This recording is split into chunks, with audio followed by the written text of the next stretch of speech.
Hey, what's up everybody, it's Chronofahx here, and welcome to more Xenoblade Chronicles. Last time, we decided to go journeying off to find Fiora, but got distracted by side quests. And in this episode, we're just going to be continuing with the side quest. And last episode, I did mention that there was one quest that I wanted to do because I consider it kind of important. Turns out I was just in the wrong time frame. You can't do this quest now. So, let's talk to Desiree. Shulk, you've been doing a lot of good deeds lately. The helpless and the hopeless alike. You fixed the problems. I'm not exactly that desperate, but I am a bit lost at the moment. It's been a year now. I need to decide what I'm doing with my life. That doesn't sound good. You must do something to help. I'm so confused. It's really been getting to me recently. Can I ask your advice? I know you're bad with machines, but you can do other things. You don't need to worry. It's not just about money. I sold my dad's shop, and that's left me in an okay situation for now. Wait, that's not what I wanted to talk about. Come on, Shulk, listen to me. This quest can only be accessed by talking to her as Shulk. She will not talk to anyone else in the party. Thanks. This could be a bit of a long chat, so bear that in mind. I know I'm always wandering around here at night, but it's not just for the sake of it. I have a good reason. I'm mulling over my future. I'm mulling as hard as I can in the hope that I'll figure it all out. Narrowing down the options is so difficult. It's taken about the same amount of time as you've spent fighting. If you'll let me tell you about it, we could both take a short break. That's fine with me. It is? Thanks. You always do make such a good listener. I've got to a point where I've narrowed it down to two options, but now I can't decide between them. I'd spend forever thinking it over. I just can't know for sure which one would suit me best. I think I'll go crazy unless someone helps me choose. I can see the problem. I knew you would. Anyway, next time we chat, I'll tell you all the details. Hello. Okay, so, first career path I'm considering is the Defense Force. Don't tell me your first thought was her? A soldier? No way. Well, think again. I'm actually a really good shot. The lieutenant even told me I'd soon be an expert if I signed up, but there are some drawbacks. One, fighting is really dangerous. Fine, that one's a bit obvious. Two, I'm very bad with machines. What if it turns out I can't service my gun properly? I won't even be able to train.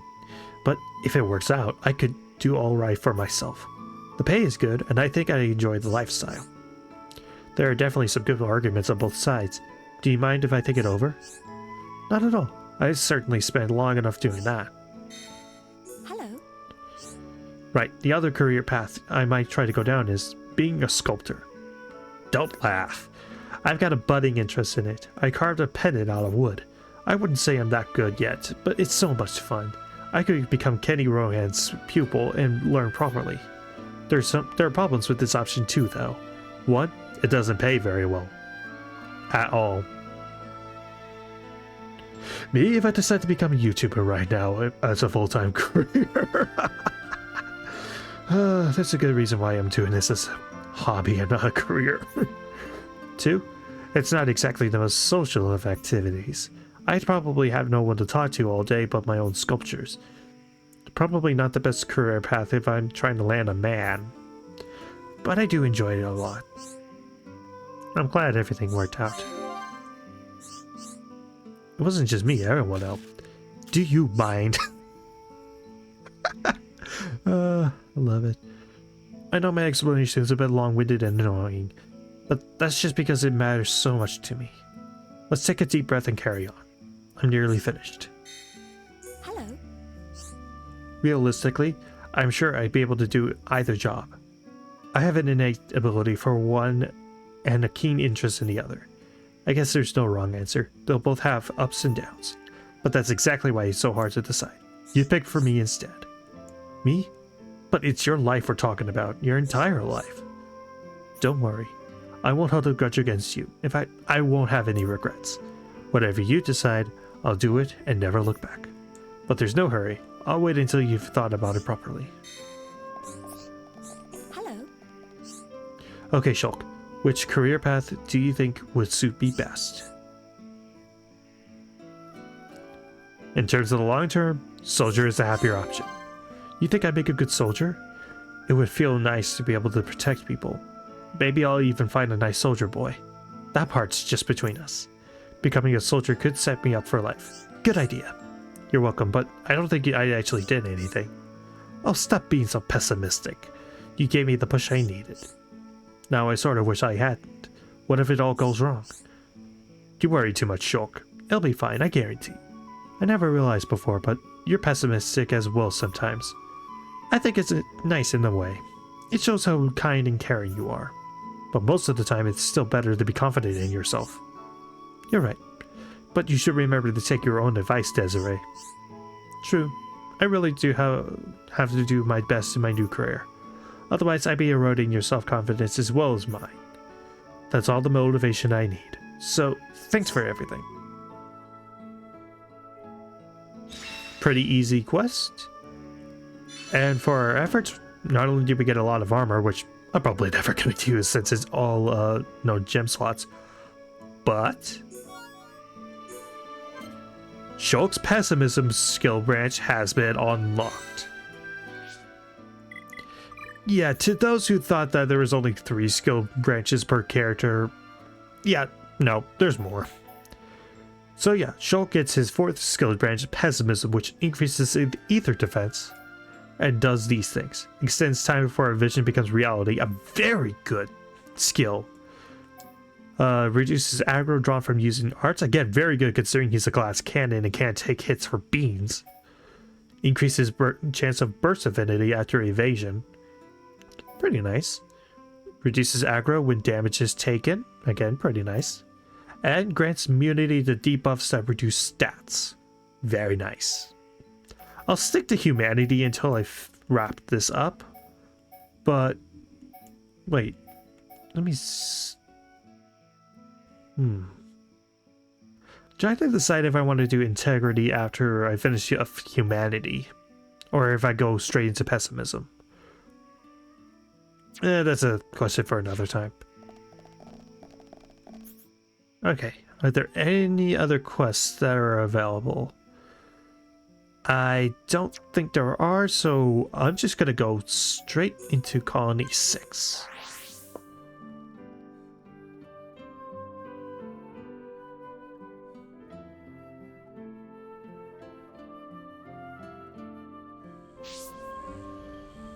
First, I want to actually see if I can do any reconstruction right now. I'm missing 2 ice cabbages and this stuff. Ice cabbages, I think, are in the next area, so I don't have to worry too much right now. Are there any quests here in Colony 6 that I'm missing?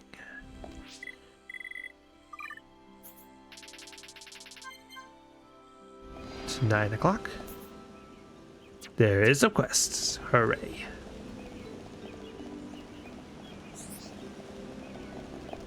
And if I remember right, yeah, it's the guy that we invited from Colony 9 earlier, a few episodes ago. Werner. Hello.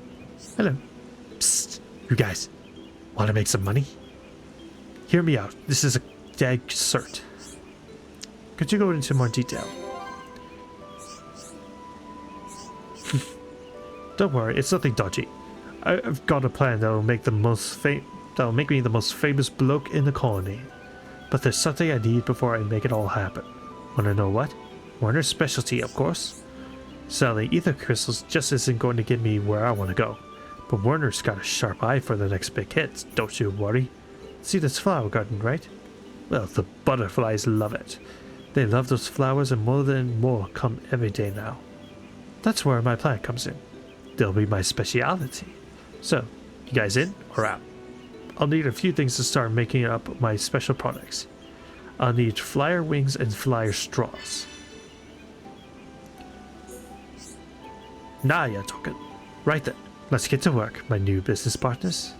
No problem, leave it to me. So yeah, these flyers that he's talking about are little insects that are just around the colony. In fact, yep, there we go. And if I'm not mistaken, yeah, I'm pretty much gonna one-shot these. I probably could have invited Warner to Colony 6 a lot earlier, but honestly, I kind of forget sometimes about the invitations and how early you can do a lot of them. So, oh.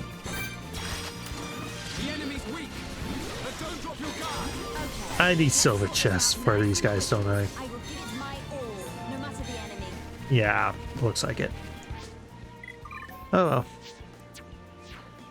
Normally I would cut these out, but I actually do want to chat for a bit. Mainly, I actually kind of want to talk about my new model. I know, it sounds kind of... It sounds like a little self-centered when it comes to that. But considering that I don't have much artistic skill, like... this... What I'm about to put up on screen is the only other, like, art piece that I feel somewhat confident in. And I think it's actually kind of nice that my model turned out as good as it did. I mean, yeah, I know. It's not gonna be... It's not a Hololive level model. I'm not saying that I'm a fantastic artist in the slightest. I know that this would probably be only, like, maybe a C- in most art classes. The quality that I turned out, but I'm still pretty happy about it. But with that said, I could never look at other VTuber models the same way again. So on top of drawing the model, I also rigged it myself. I mean, I did get a lot of references from other like YouTube videos and all that kind of stuff for rigging, but one of the toughest parts for making this model was getting everything to doing the art separation, because for those of you who don't know how VTuber models like mine are made, you take a basic drawing and you separate it into different parts so that they can be moved around and you know, kind of make them movable and kind of react to different things based off of parameters. But you have to be careful about the separation, otherwise you get really funky results. Like at one point my hair wasn't working quite right, so you could see like basically the bald spots on my head where there should be hair, and it looked pretty awkward. So because I was having that difficulty, I was like, okay, I'll have to look at a lot of other VTuber models and kind of, you know, figure out what do I want to make? What do I want to do for separation? And now because of that, I can't look at a model and be like, ooh, that's a very pretty model. That looks very appealing and the character design is very nice. I'm like, I can only look at them and be like, so that's how they do the separation, or I wonder how they separated the art and how they rigged everything to make them move like that. I can never just look at a model the same way again. It's making my own model has ruined looking at other models for me forever, and it bothers the heck out of me. Oh well. Okay, so this looks like it's gonna take a while, so I'll just meet you once I've defeated all of these flyers and got all the materials that I need. So I'll see you guys in a sec. Okay, so I defeated all the flyers around Colony 6, but we still need to get a lot of stuff up here in the Bionis Lake, so just look for the cloud flyers around not Colony 6, Bionis Lake, and then you'll get the rest of the materials that you'll need. So I'll just meet you back by Warner once I get all the stuff that I need. So I actually wanted to point out something, and I'm sure that some of you who are watching were probably screaming at me about this, but it turns out I missed White Point, Jabbal's Rock rest area. I forgot to trigger this a long time ago. I could have done it, but I, for some reason, didn't. Well, if you were missing it like me, now you know where it is. Alright, for real. I'll meet you back when I collected all the stuff. When I got all the good stuff. So, I kind of lied. Because I actually almost forgot about something involving Desiree here. I forgot to show this earlier. Hello. The soldiers have been protecting the colony like this all along. Never realized how hard they worked to protect us until now. Okay, that wasn't the dialogue I was looking for, but... Hello. Are you gonna say... no? Hello. No? Huh.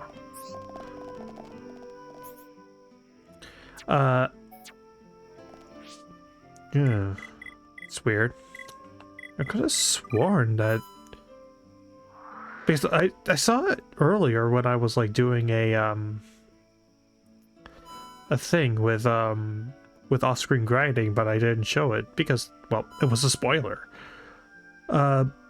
Basically, one of Desiree's lines indicates that her father, who owned a smithy, is Zord. As in that face Mechon that we fought in the Ether Mine. She deliberately calls him Zord. So, yeah, Zord is actually confirmed to be Desiree's father.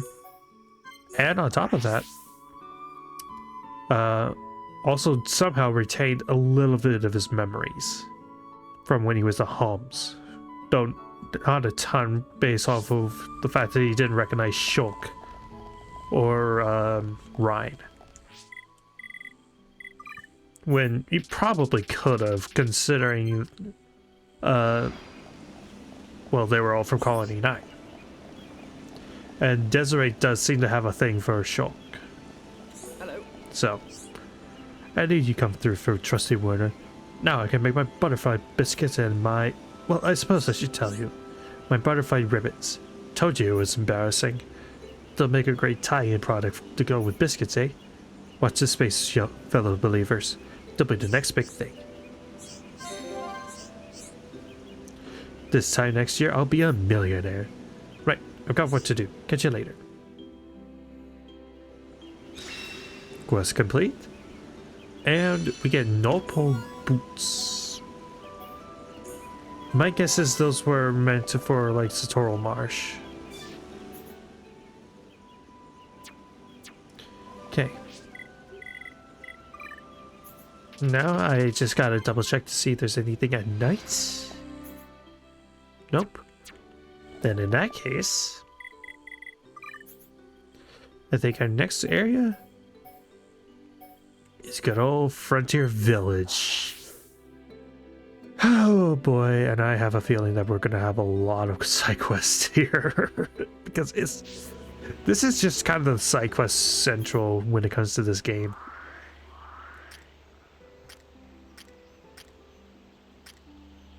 Oh, there's one.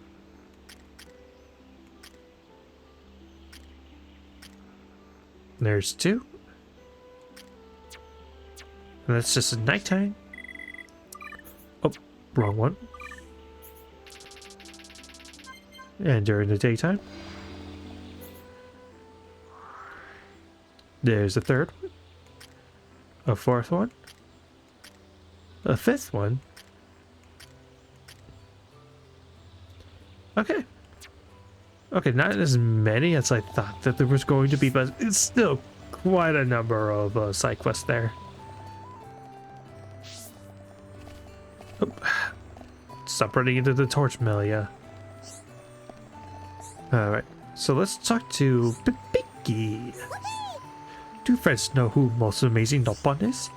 It's Nopon Sage, of course. He lives by waterfall. If you ask Nopon Sage to grant your wish, Pipiki almost reveals secret. Friends not want to meet Nopon Sage. Nopon Sage like to eat, so friends should bring him food offering, honoring the Nopon Sage. And he got a good chunk of the stuff there. All grown-up Nopon say Nopon Sage does not exist. Pipiki wants to meet Nopon Sage and prove everyone wrong. To meet Nopon Sage, friends must make offering. Pipiki make a list of what to bring. Bring these to Pipiki before friends forget.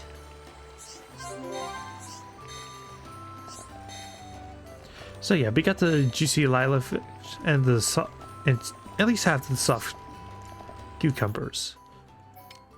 But we're still missing a really large chunk of stuff. Most of it, yep, is in back the forest. So yeah, looks like I'm gonna be running around this place for a bit. I'll see you guys in a minute. I don't think you need to see me run around and get stuff. So yeah, I'll see you in just a second. So actually, while I was over here, I actually just remembered that there's something behind this giant brog that I want to show off real fast. Oh. Can I go around this guy or do I have to fight him?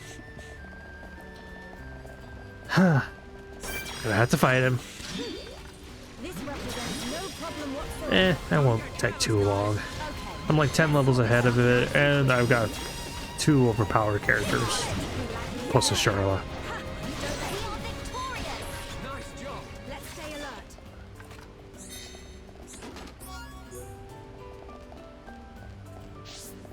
Sap Cave.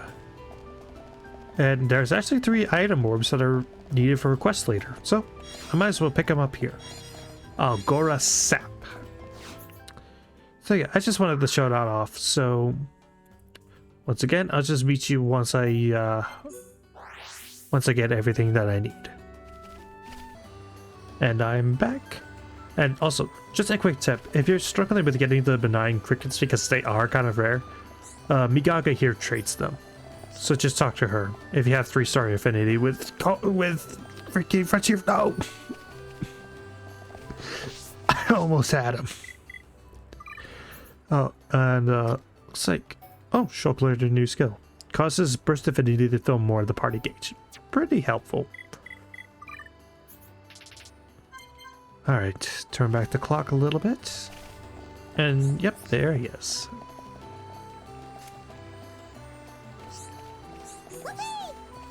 With these, Bibiki can make lots of offerings to the Nopon stage. Bibiki prepare offerings right now. Come call on Bibiki again, friends. Quest complete, and we get an aggro up 3. That'll be pretty good on a Dunban. In fact, what gem does he have? Aggro up 2? Oh yeah, that's definitely an upgrade. And Bibiki has another quest for us, but I think I'll save that for next time. So, next time on Xenoblade Chronicles, we continue to do more of the side quests around Frontier Village. See you guys then. Wait! My mission is complete. Returning to base.